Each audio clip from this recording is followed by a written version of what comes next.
Hello dear students, आजकल जो objective question की मैं सीरीज़ आप लोगों के लिए डाल रहा हूं बार बार। उद्देश्य तो आपको पता ही है और मैंने कई बार कहा भी है कि आपके रिसेंट जो एग्ज़ाम आने वाले हैं, जब से डिक्लेयर हुआ है कि ऑब्जेक्टिव क्वेश्चंस आएंगे, तब से आपके उस डर को भगाने के लिए मैं ऑब्जेक्टिव क्वेश्चन की एक श्रृंखला आप लोगों के लिए दे रहा हूँ। पिछले जो लेक्चर है वो ज्योमेट्रिकल आइसोमर से ही है और जिसको मैंने ऑलरेडी डाला था अल्कीन के लिए। और आपके कोर्स में अल्कीन है, ऑक्साइम है और एलिसाइक्लिक कंपाउंड्स है सिंगल बॉन्ड वाले। तो जनरली जो सिंगल बॉन्ड का रोटेशन है वो कन्फर्मेशनल आइसोमर्स देता है, जो कि मैंने ऑलरेडी डिस्कस किया हुआ है। और आपके कोर्स में डबल बॉन्ड ज्योमेट्रिकल आइसोमर्स देता है, क्योंकि ज्योमेट्रिकल आइसोमर्स ऐसे बॉन्ड के रोटेशंस होगा जहाँ की बॉन्ड जो है वो फ्री नहीं है, और जो फ्री नहीं है उसके दो वर्ड हैं, उसको हम रिस्ट्रिक्टेड रोटेशन कहते हैं या हिंडर्ड रोटेशन कहते हैं। तो अल्कीन की बात तो हमने पिछले लेक्चर में की है। आज हम उसी कड़ी में जो बाकी दो हैं उनको भी आज मैं आप लोगों के लिए पूरा कर रहा हूँ। इसमें जो कंपाउंड्स आपके कोर्स में हैं वो एक क्लास कंपाउंड है ऑक्साइम्स होते क्या हैं?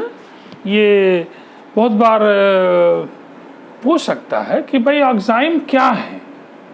तो आप इंटरमीडिएट में भी पढ़े होंगे कि ऑक्साइम क्या है। बहुत सारे कंपाउंड्स हैं नाइट्रोजन के कि हाइड्रोक्सिल अमीन है, जैसे NH2OH है। अमोनिया के तो आप जानते हैं भाई, अमोनिया हमारे नाइट्रोजन का कंपाउंड है। इसी में जब NH2 और OH कह देते हैं तो इसको हम हाइड्रोक्सिल अमीन कहते हैं। NH2 को हाइड्राजीन कहते हैं, और इसी तरह से फिनाइल हाइड्राजीन और बहुत सारे कंपाउंड्स आपको मिलते हैं। Today this oxime is related to this is called hydroxyl amine. तो जब हाइड्रोक्सिल अमीन को आप किसी भी कार्बोनिल कंपाउंड्स एल्डिहाइड या कीटोन के साथ जब आप गर्म करते हैं तो एक वाटर मॉलिक्यूल निकल जाता है, और जो क्लास कंपाउंड आपको मिलता है उसी को क्या कहते हैं? ऑक्साइम कहते हैं। और उसको डिफ्रेंशिएट करना है तो एल्डिहाइड एल्डो ऑक्साइम देता है, और कीटोन जो है वो कीटो ऑक्साइम देता है। तो कोई भी जो हमारे पास कीटोन है जिसमें 2 R लगे हुए हैं, ये दोनों R ज्योमेट्रिकल आइसोमर्स के लिए सेम नहीं होने चाहिए। तो इनको जब आप हाइड्रोक्सिल अमीन के साथ गरम करेंगे तो आपको क्या होगा? एक H2O मॉलिक्यूल निकल जाएगा यहाँ से, और जो क्लास कंपाउंड आपको मिलेगा वो क्या मिलेगा? वो मिलेगा आपको डबल बॉन्ड NOH, और दिस इज R एक जैसे अगर हो गए तब तो ज्योमेट्रिकल आइसोमर्स नहीं देगा, इसलिए ये जरूरी है कि ये दोनों अलग अलग है। और ये हमारा नाइट्रोजन के बाहर में 5 इलेक्ट्रॉन है, तो 3 ने यहाँ बॉन्डिंग कर रखी जैसा दिखाई दे रहा है, ये लोन पेयर है। तो लोन पेयर आपको लिखा है तो भी अच्छा है, नहीं लिखा तो आपको पता है कि this is the lone pair. Lone pair की अपनी एक साइज होती है, आप आगे चल के कभी डिस्कस होगा तो बहुत सारे पेपर्स हैं कि लोन पेयर की भी अपनी साइज़ है, और वो लोन पेयर के कारण जो है वो इन्वर्जन होता कि नहीं होता, बहुत सारी बातें हम लोग कभी NMR वगैरह की चर्चा में करेंगे तो करेंगे स्टीरियोकेमिस्ट्री में। I am not going to that part. यहाँ क्या है कि जो ऑक्साइम है आपका, ये ऑक्साइम इस बॉन्ड के कारण, ये बॉन्ड का रोटेशन फ्री नहीं है।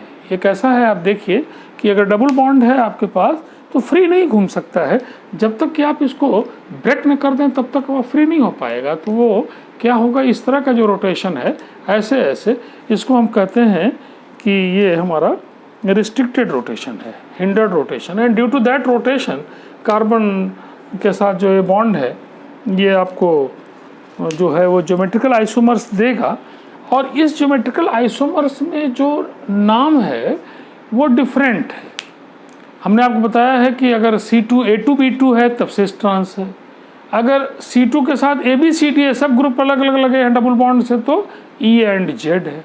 अब ये नहीं कि सर E एंड Z क्यों कहें, इसका आंसर में हमारे पास नहीं है ना। ये हमने कई बार आपको कहा कि बहुत चीज़ों का आंसर नहीं है, वी आर फॉलोअर्स। अब कोई आदमी हमसे बोले कि सर ये आकृति जा रही है, कुत्ता जा रहा है, इसको कुत्ता क्यों कहते हैं, इसको गाय क्यों नहीं कहते, इसको भैंस क्यों नहीं कहते, हम हेल्पलेस हैं। हम थोड़ा उसको कुछ बता सकते हैं कि हम क्यों नहीं, कि जिस आदमी ने कहा होगा वी आर फॉलोअर्स। तो इसी तरह से यहाँ पर भी कि जो ऑक्साइन का केस है उसमें सिस ट्रांस नहीं हम लोग बोलते हैं, क्या बोलते हैं उसमें दूसरे शब्द हैं, सिन और एंटी। सिन का मतलब है, नॉन इंग्लिश वर्ड है, सेम। इसी तरह से जो एंटी उसका मतलब अपोजिट, लेकिन नामकरण निश्चित रूप से जो दिया गया है वो अलग है। तो ऑक्साइन के केस में आपको सिस ट्रांस या EZ नहीं होगा, बल्कि नामकरण क्या होगा आपका, सिन और एंटी। और कब कहेंगे हम सिन और कब कहेंगे एंटी, ये बड़ा आसान है, इसको आप जान लीजिए और ये एग्ज़ाम में अगर आता है तो बिना गलती के ही आप बता देंगे।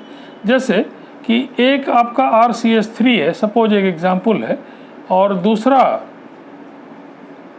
हमारा CS2CS3 है। अब इसमें आपको याद रखना है, क्योंकि रोज़ तो यूज हो नहीं रहा, एग्ज़ाम के लिए यूज हो रहा है, तो जैसा आप चाहें वैसा याद कर लें। या तो लोन पेयर के साथ आप याद करें या तो OH के साथ। तो लोन पेयर हो सकता है भूल भी जाए कभी दिखाई न देने के कारण, तो OH तो दिखाई पड़ रहा है, तो OH और इन दोनों में जो छोटा वाला R है, इन दोनों को आप देखिए, अगर ये अपोजिट हैं तो इसका कॉन्फ़िगरेशन होगा एंटी, तब ये एंटी कहलाएगा, तब इसको हम एंटी कहते हैं। और अगर ये OH और छोटे वाला ग्रुप सेम साइड में है, कि जैसे CS3 है और C है और CS2CS3 है, डबल बॉन्ड N, और OH अगर इधर है, तब इसका जो कॉन्फ़िगरेशन है वो क्या कहलाता है, SYN, इटैलिक वर्ड, सिन। सिन मीन्स सेम। तो OH और छोटा वाला R अगर सेम साइड में है तो सिन है, और अगर ये अपोजिट है तो ये एंटी है। They are not conformational isomers, they are configurational isomers. बहुत माइनर डिफरेंस है। पूछते हैं कि कॉन्फ़िगरेशनल आइसोमर और कन्फर्मेशनल आइसोमर्स में क्या अंतर क्या है, अंतर बड़ा शॉर्ट लाइन है कि conformational isomers generally short lived हैं, they are arises because of rotation of single bond, and जो डबल बॉन्ड के थ्रू जो रोटेशन हो रहा है ये कन्फिगरेशनल आइसोमर्स हैं। इनको आप सेपरेट कर सकते हैं, ये अलग कर सकते हैं, इनका एनर्जी बैरियर बहुत हाई है, लॉन्ग लिव्ड है, स्टेबल है, ये सब तमाम बातें हैं। तो ये हमारा कन्फिगरेशन सिन है और ये कन्फिगरेशन क्या है, एंटी। तो that is I think very clear. आप जितने चाहें उतने एग्जाम्पल बढ़ाने से कोई मतलब नहीं है, इसमें आप ध्यान से देखें, एक ही बार में क्लियर हो जाना चाहिए कि छोटा वाला R, ये 2 R लगे हैं, जो छोटा वाला R है, और OH को आप देखें या बड़े वाले R को लोन पेयर से देखें, जैसा आपको अच्छा लगे। तो छोटे वाले R से अगर हम OH को देखें और ये अगर कार्बन डबल बॉन्ड नाइट्रोजन के अपोजिट साइड है, तब इसका कॉन्फ़िगरेशन जो है वो क्या कहलाएगा, एंटी कहलाएगा।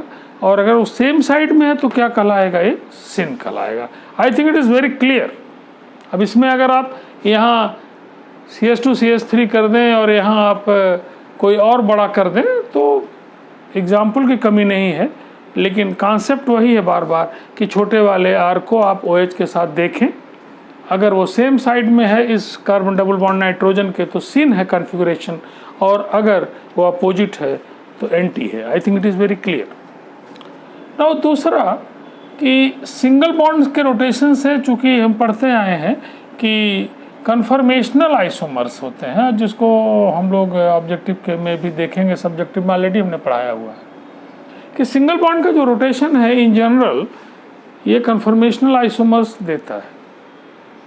लेकिन अगर वो साइक्लिक है तब आप मॉडल बना के देख सकते हैं। साइक्लिक में चारों तरफ से बंद होने से आप बॉन्ड को फ्रीली रोटेट नहीं कर सकते हैं, वो चारों तरफ से पकड़ा हुआ है। मॉडल बना के देख सकते हैं तीली जोड़ के कि अगर आप घुमाना चाहें एक बॉन्ड को तो चूंकि हर तरफ से पकड़ा है, जब तक वो टूट न जाए तब तक उसको आप फ्रीली नहीं घुमा सकते हैं।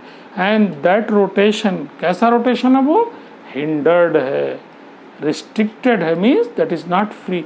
और जब भी इस तरह का रोटेशन होगा तो आपको क्या देगा? Geometrical isomers. इसलिए इस तरह के क्वेश्चंस को भी कभी कभी वो पूछते हैं। जैसे ये है आपका साइक्लिक कंपाउंड है और मान लीजिए यहाँ पे दिया है H और OH और यहाँ पर भी दिया है H और OH। इस बॉन्ड को आप जो है वो फ्रीली नहीं रोटेट कर सकते हैं, ये ज्योमेट्रिकल आइसोमर्स देगा। तो अगर इस बॉन्ड के सेम साइड में सेम ग्रुप है और ये C2A2B2 टाइप का स्ट्रक्चर है, तब ये सिस ट्रांस देगा। तब ये हमारा है क्या? सिस। नाम बहुत सिंपल है, 5 कार्बन है तो साइक्लोपेंटेन से आएगा, 2 ऑल हैं तो सिस फॉर्म है इसका। और ये कौन सा ऑल है आपका? अगल बगल है तो 1,2 डाइऑल है, डाइऑल है। कैसा 1,2 डाइऑल है? बहुत ही आसान है, साइक्लो क्योंकि बंद है और पेंटेन है तो cyclopentane 1,2 diol, cyclopentane, cyclopent 1,2 diol. Alcohol को हम लोग ऑल कहते ही हैं, अगर एक OH है तो उसको हम लोग ऑल कहते हैं, 2 है तो डाइऑल, ट्राइऑल, है ना, इस तरह से। तो ये जो हमारा साइक्लोपेंट 1,2 डाइऑल है, ये जो फॉर्म है ये कौन सा फॉर्म है? सिस। और इसी में अगर हम चेंज कर दें, अपोजिट कर दें इसको, हम यहाँ से हम इसको OH कह दें, यहाँ H कह दें, तो कौन सा फॉर्म हो जाएगा? It is very clear. तभी हमारा क्या कहलाएगा? ट्रांस कहलाएगा। अब ये भी हमारा चूंकि A2B2 टाइप का है तो इसमें सिस ट्रांस होगा। और अगर अलग अलग ग्रुप लगे हुए हैं तो क्या होगा? फिर अलग अलग अगर ग्रुप लगे हुए हैं तो E और Z हो जाएगा। जैसे HOH है यहाँ, और यहाँ पे मान लीजिए कि दिया हुआ है आपको Br, यहाँ दिया है, और यहाँ पे आपको मान लीजिए कि Cl दिया हुआ है, F दिया है। ये हाइपोथेटिकल कंपाउंड है, ये मिलता कि नहीं मिलता है that is not I am sure here, उसकी कोई हमें ज़रूरत नहीं। हमें तो केवल ये बताना है कि अगर इस तरह का कंपाउंड है ये तो क्या होगा, उसका नामकरण क्या होगा ज्योमेट्रिकल आइसोमर्स में, वो उसे हम क्या बोलेंगे। तो जो आपने EZ के बारे में पढ़ा वही चीज़ यहाँ भी, वहाँ कार्बन कार्बन डबल बॉन्ड से पढ़ा, यहाँ पे ये सिंगल बॉन्ड के दोनों तरफ आप देखें, इन दोनों की प्रायोरिटी में H जो है उसकी प्रायोरिटी सबसे कम है और इसमें OH जो है सबसे कम, क्या बल्कि हमको यही देखना है। तो इन दोनों में OH की प्रायोरिटी क्या है? ज़्यादा, क्योंकि O का एटॉमिक नंबर 8 है और इसका एटॉमिक नंबर 1 है, और यहाँ पे एटॉमिक नंबर कम है और यहाँ पे ज़्यादा, क्योंकि आपको पता है कि फ्लोरीन है, क्लोरीन है, ब्रोमीन है, तो ये 9 है यहाँ पे। लेकिन हमें अगर नंबर नहीं भी याद है तो इतना तो याद है कि 7th ग्रुप में फ्लोरीन पहले है, फिर क्लोरीन, फिर ब्रोमीन, फिर आयोडीन, फिर एस्टेटीन है। तो यहाँ पे जो प्रायोरिटी है वो एटॉमिक नंबर के अनुसार देनी है, और हमने बताया ही आपको कि जिसका एटॉमिक नंबर ज़्यादा उसकी प्रायोरिटी ज़्यादा, तो निश्चित रूप से इसकी प्रायोरिटी ज़्यादा है। तो ज़्यादा प्रायोरिटी वाले अगर अपोजिट हैं इस बॉन्ड के तो निश्चित रूप से ये जो कॉन्फ़िगरेशन होगा उसको क्या कहेंगे? E कहेंगे या Z कहेंगे? तो हमने आपको कहा भी था कि थोड़ा सा याद कर लीजिए, क्योंकि रोज़ यूज होता नहीं है तो आपको याद करना पड़ेगा कि इसको हम लोग कौन सा फॉर्म बोलते हैं? E बोलते हैं। दिस इज E, इसका कॉन्फ़िगरेशन E है। और अगर इसका अपोजिट कुछ हो जाए, जैसे हम यहाँ एक दूसरा कंपाउंड ले लें, यहाँ पे हम हाँ ठीक है, यहाँ पे जैसे मान लीजिए कि हम COH ले लें और यहाँ पे OH ले लें, तो फिर वही बात है कि प्रायोरिटी कैसे डिसाइड करेंगे? फर्स्ट आइटम से करेंगे। यहाँ C है जिसका एटॉमिक नंबर 6 है, यहाँ पे O है जिसका एटॉमिक नंबर 8 है, तो इसकी प्रायोरिटी ज़्यादा फिर हो जाएगी। और फिर कॉन्फ़िगरेशन क्या होगा? E होगा। लेकिन अगर COH है और यहाँ पे H है, तो अब ये जो कंपाउंड है इसमें EH तो एटॉमिक नंबर 1 है, यहाँ C 6 है, तो इसकी प्रायोरिटी क्या है, ज़्यादा है, और इन दोनों में इसकी प्रायोरिटी ज़्यादा। तो ज़्यादा प्रायोरिटी वाले अगर सेम साइड में हैं तो कॉन्फ़िगरेशन क्या होगा, Z होगा। ये हमने आपके साथ डिस्कस किया हुआ है, कार्बन कार्बन डबल बॉन्ड के केस में डिस्कस किया है। चूँकि उसी तरह का यहाँ भी कॉन्फ़िगरेशन आप जान सकते हैं, जो सिंगल बॉन्ड है साइक्लिक वाला, उसके आप दोनों तरफ देखिए, प्रायोरिटी पहले डिसाइड करिए, फिर आप देखिए कि ज़्यादा प्रायोरिटी वाले या कम प्रायोरिटी वाले। कहने का ढंग अलग है कि चाहे आप ज़्यादा प्रायोरिटी वाले के बारे में सोचें या कम प्रायोरिटी वाले, अगर ये सेम साइड में है तो इसको हम जेड कहेंगे, है ना। हमने बताया भी था कि ये नॉन इंग्लिश वर्ड है, इसका मतलब है रजिस्टर और सेम है। उसी तरह से अगर अपोजिट है तो उसको हम ई कहते हैं। तो मैं समझता हूँ कि आपको कोई प्रॉब्लम नहीं है, और कोई भी कंपाउंड दे सकता है साइक्लिक आपको, आप उसी तरह का होगा जैसे ये है, AH है, OH है, यहाँ पर भी मान लीजिए AH है और OH। तो ये किस तरह का कंपाउंड है, C2A2B2 टाइप का कंपाउंड है। इसमें सिस ट्रांस होगा, इस बॉन्ड के सेम साइड में सेम ग्रुप लगे हुए तो सिस कहलाएगा। तो ये कौन सा फॉर्म है, सिस। और जब ये अलग अलग हो जाएंगे तब इनका फॉर्म E एंड Z में हो जाएगा। नाम में ये भी डाइऑल है, और कैसा डाइऑल है, 6 कार्बन है, तो साइक्लोहेक्स 1,2 डाइऑल। 1,2 डाइऑल इसलिए कि अगर यहाँ रहेगा तो 1,2 नहीं रहेगा, ये यहाँ रहे तो कैसे 1,2 होगा, इसलिए नंबरिंग जरूरी है। This 1,2 diol. तो ये कौन सा फॉर्म है मेनली जो मैं बता रहा हूँ, सिस। अगर C2A2B2 टाइप का स्ट्रक्चर है तो सिस ट्रांस, और अगर ABCD है, दो ग्रुप नहीं हैं, तो E और Z करेंगे। ऑक्साइम के केस में सिन और ANT करेंगे। तो ये सारी बात हमने आपके लिए बताई है, और मुझे लगता है कि आप प्रैक्टिस करें, आ जाएगा आपको, इससे क्वेश्चन आएगा ही आएगा। बड़े सिंपल क्वेश्चन आएंगे और आप कर लेंगे। अगर फिर भी कोई कन्फ्यूज़न है then you ask with me, always welcome है आपका। आप छात्र हैं, आप कोई फीस नहीं है, और जब आप चाहें फ़ोन नंबर पे डाल सकते हैं।